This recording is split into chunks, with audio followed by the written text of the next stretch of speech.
Ang ganda po dito, Paris said cheerfully while looking at the sky. Yeah, biglang sabi ni Navi sabay, saka tumaling kay Mabel. As beautiful as your mother.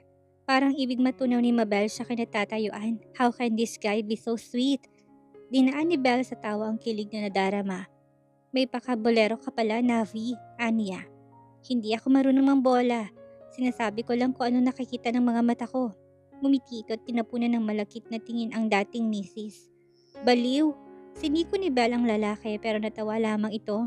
Pagdating ni Ernest sa lokasyon, naglatag na sila ng tent. Nag-set up na rin sila ng bonfire bago pa tuluyang lumamig. Kumain na sila para kahit papano magkalaman ang kumakalam nilang sikmura. Hindi hinayaan ni Navi na samahan sila ni Ernest. Kaya pagkakuha nito ng pagkain ipinabalik niya ito sa sasakyan para doon maghapunan. 7:30 ng gabi. Sinimulan nilang obserbahan ang ganda ng mga bituin at buwan gamit ang telescope na hiniram ni Navi mula sa may-ari ng campsite. Lumipas ang 1 oras at nagpaalam ng batang matutulog sa loob ng tent. Tanging sila na lamang ni Navi ang naiwan sa labas at kapwa. Nakaupo ngayon sa damuhan habang pinagmamasdan ng pinaghalong puti, lila at asul na kalangitan. Hindi nagtagal inalis ni Mabel ang tingin sa itaas sa tinawag ang atensyon ni Navi.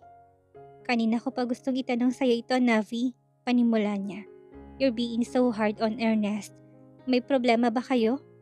A wind swept across her face before she heard an answer. Wala naman, hindi ko lang gusto na lagi siyang nasa tabi mo. Ani Navi na may bahid ng pagsiselos sa boses nito. Kung ganun pala, bakit mo pa siya sinama dito? Tapos iiwan mo lang din doon sa kotse. Wala lang, gusto ko lang siyang makitang nagsiselos. Basta nasagot ni Navi. Naiiling na tumawa si Belle. Ang lakas talaga ng tama mo, no? Pambihira. As I was saying, nakita ko yung ginagawa niyo kanina sa dining room. Pakiramdam ko, inaagawan niya ako ng papel sa inyong mag-ina. You see, I hate seeing myself standing in a corner watching you having fun with another guy. It suffocates me, you know? Para ako unti-unting pinapatay sa loob, he confessed. Nagsiselos na naman ang Navi ko na yan. Halika nga. Lumapit pa siya ng kaunti at ikinawit ang isa niyang kamay sa balikat ng dating mister. I'm sorry if you feel that way. Nagkataon lang na bakanting oras ni Ernest kanina kaya sinamahan niya akong turuan si Paris ng math lessons. Walang mali siya doon. Ikaw naman. But still, she held his chin and forced him to meet her gaze. Kung iniisip mo na baka mapunta ang atensyon ko kay Ernest, nagkakamali ka. Hanggang kaibigan lang ang turing ko sa kanya at wala nang ibang laman ng puso ko. Kung hindi ang lalaking kaharap ko ngayon. Oo, ikaw lang Navi at wala nang iba pa. Mabel gave him a light kiss. Hindi niya nakalang magagawa niya yon sa kalagitnaan ng kanilang pag-uusap. Ganun pa man, wala siyang pinagsisisihan. Ito lahat ang labing hinahanap-hanap ng kanyang sistema at walang makakatalo sa tamis na hatid nito. Isinandal ni Mabel ang ulo kay Navi at sa puntong ito, nararamdaman niyang kamay ni Navi sa kanyang bewang. Sandali niyang ipinikit ang mga mata at sinulit ang sandaling magkadikit ng husto ang kanilang mga katawan. Maya-maya lang inagsalita si Navi. About Paris. He started as Mabel released herself from him.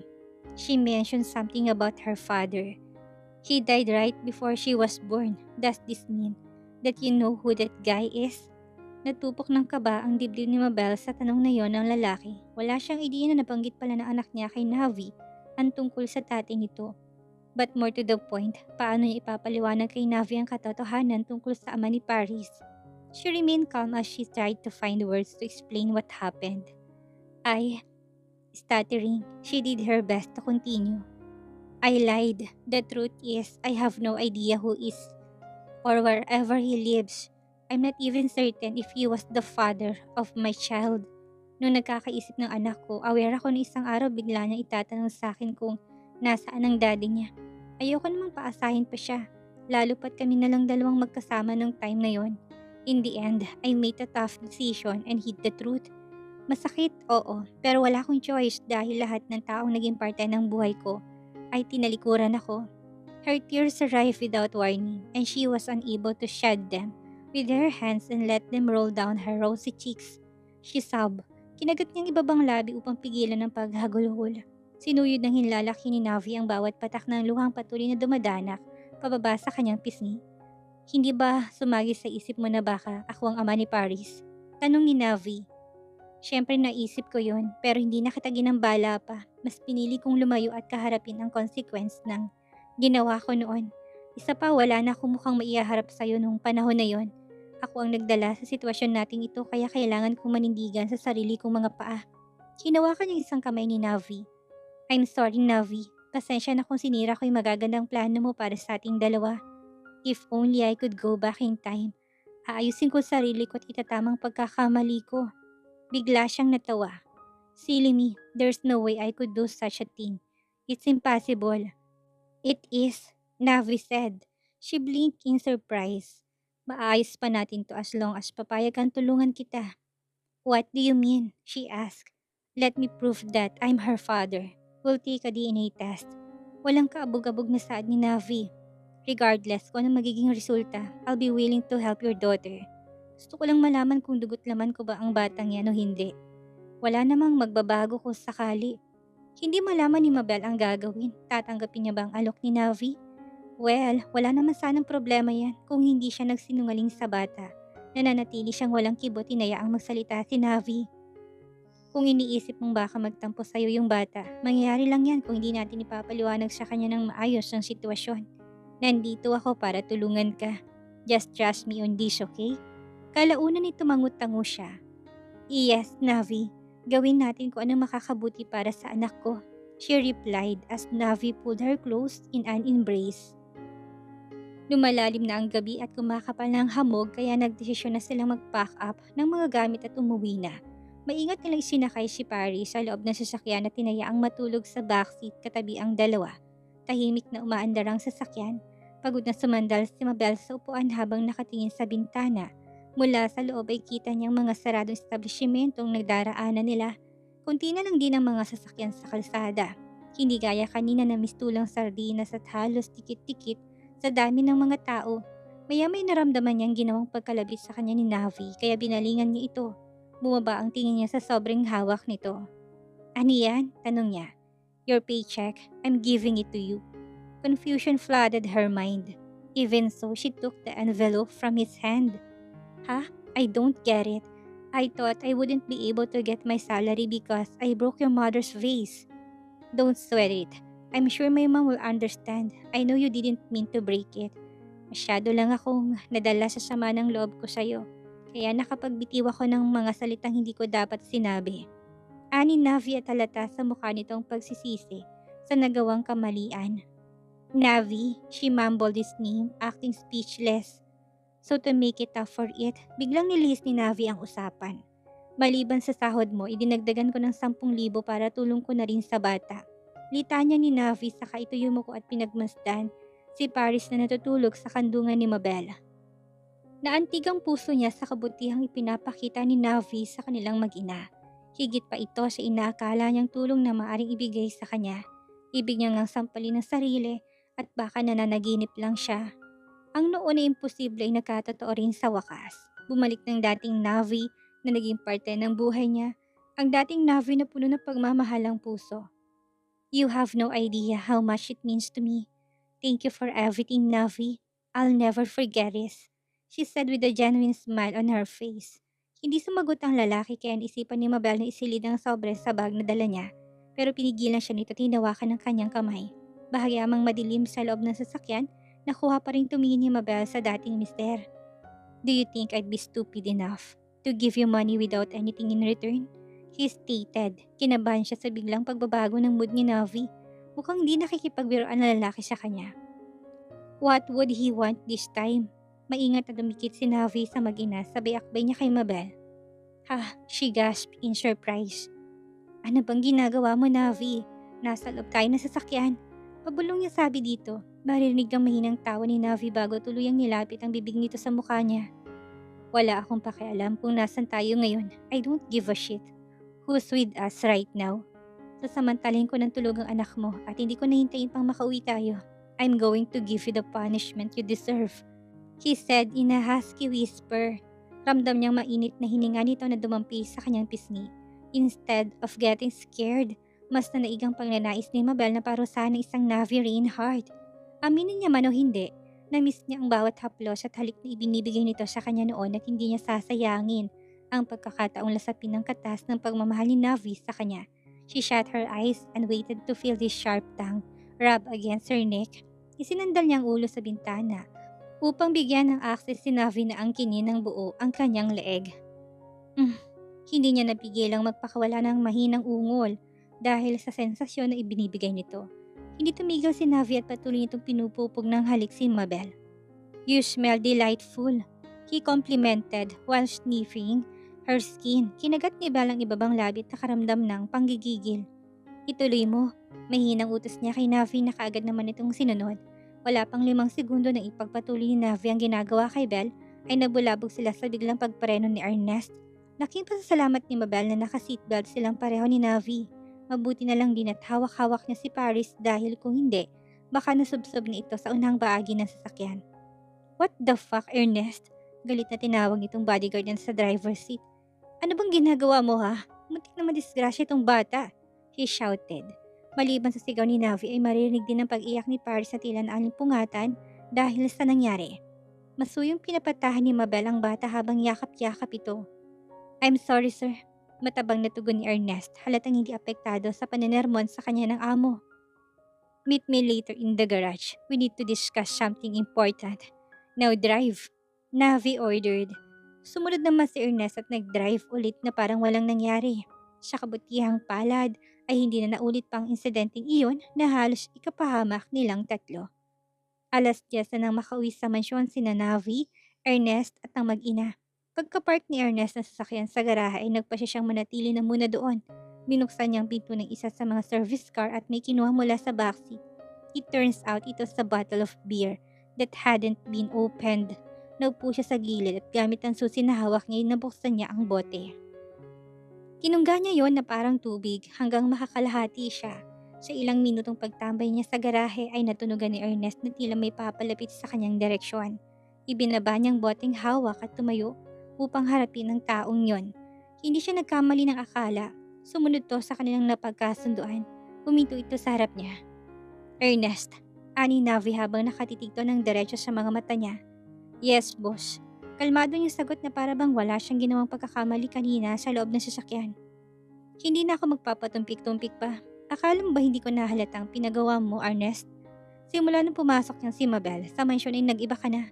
Wala kang ginawa kundi dumikit sa mag-inang yon, lalong-lalo na kay Belle." "So?" Patay mali siyang wika ni Ernest. "I mean, wala na ba akong karapatang makihalubilo sa sinumang parte ng household, sir? Huwag mo akong pinipolosopot. Baka kung ano magawa ko sa'yo. Hindi kita pinagbabawalang makipag-usap kina Jazz at Hyacinth. Pero pagdating kay Belle, ibang usapan na yun. So if you want to keep your job, stay away from her.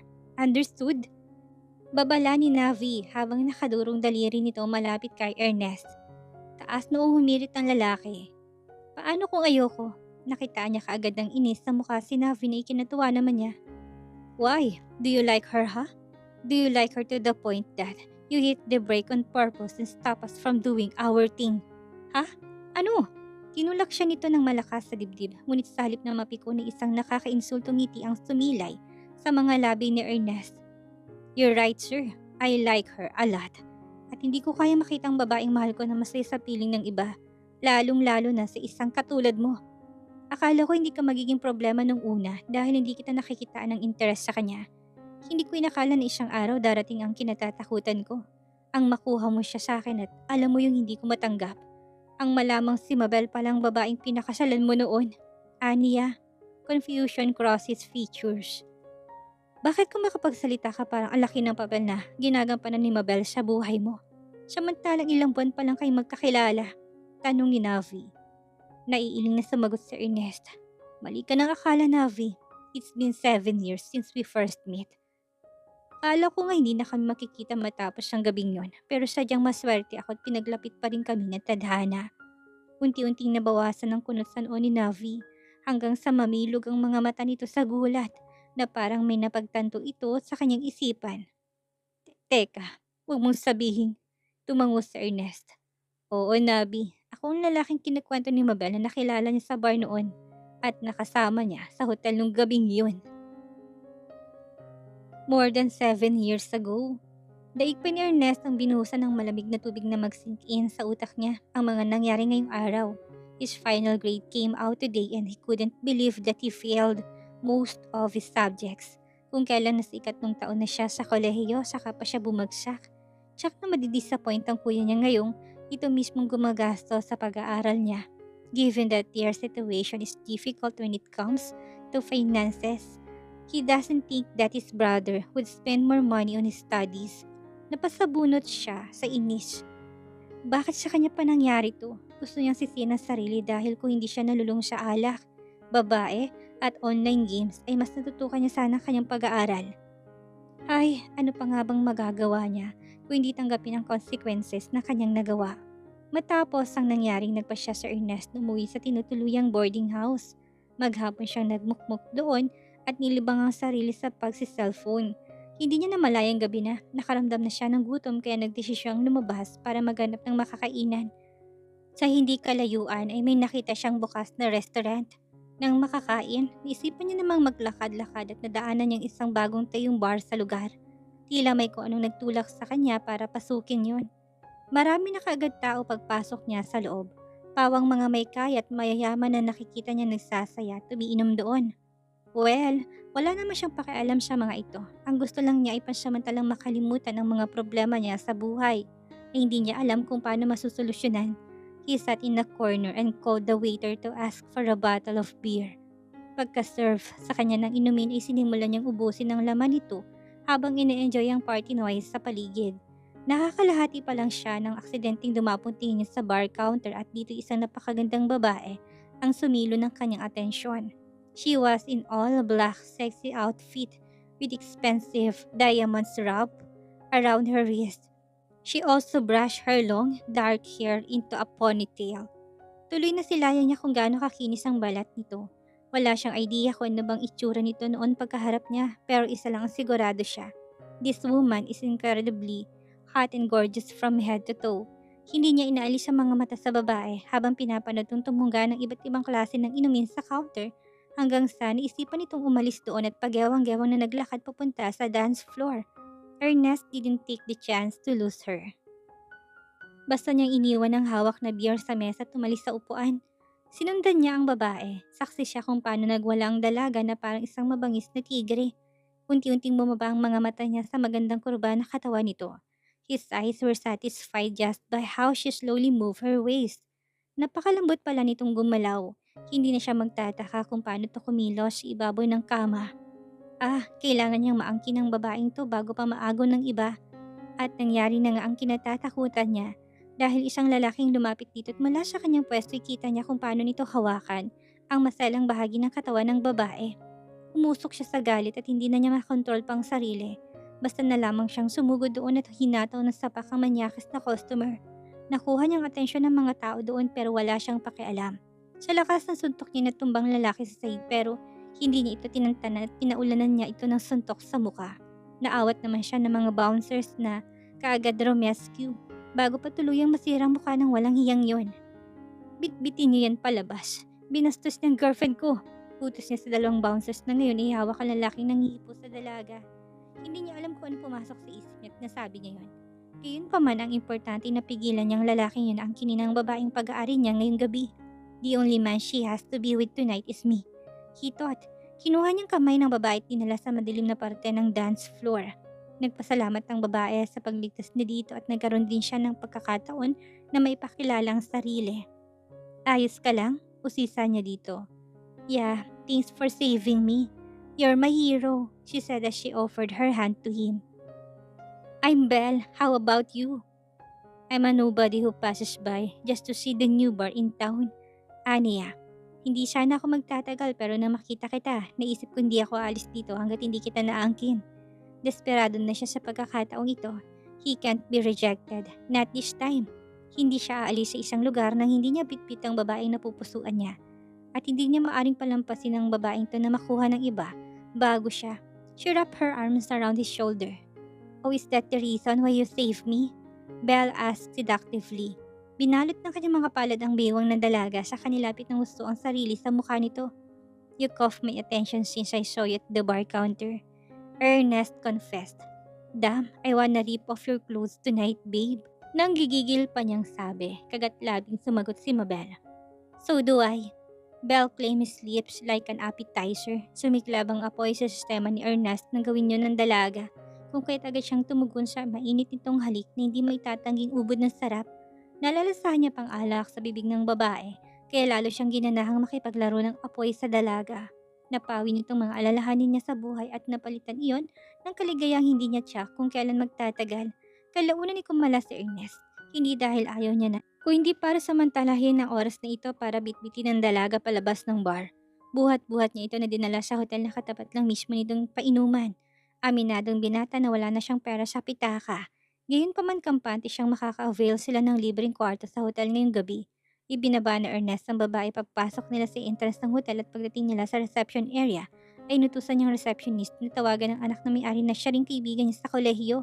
Pumayag itong bigyan sila ng kwartong walang singil. Muli nang binuhat si Belle paakyat sa ikalawang palapag kung saan ang kwarto nila. Upon entering the room, he carefully laid her body on the bed and locked the door to make sure that no one would enter. Sandali niyang pinagmasdan ng babae na mismo lang masarap na putahing nakalatag sa kanyang harapan. She's too wasted after all the drinking she had in the bar. However, his eyes lit up with excitement when she managed to say these words. Fuck me! Agad ang inubad ng t-shirt na suot kasunod ng kanyang saplot na pang-ibaba at walang pasabing pumaibabaw kay Belle at muliin ng kinamang labi nito. Halos hindi nilubayan ni Ernest ang katawan ni Belle hanggang sa mag-umaga. He savored her body till the last drop of her juices. Sinulit nilang panahon na kapwa silang nangailangan ng panandaliang kaligayahan and he must say that he had the best night he would never forget. Sa pagmulat ng mata ni Ernest na sumunod na araw, ay ramdam pa rin niyang matinding pagod.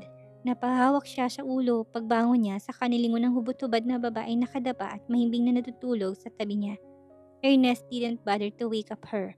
Inalis niya ang kumot na nakatapis sa kanyang sarili at bumangon para kunin ang damit niya na nasa sahig.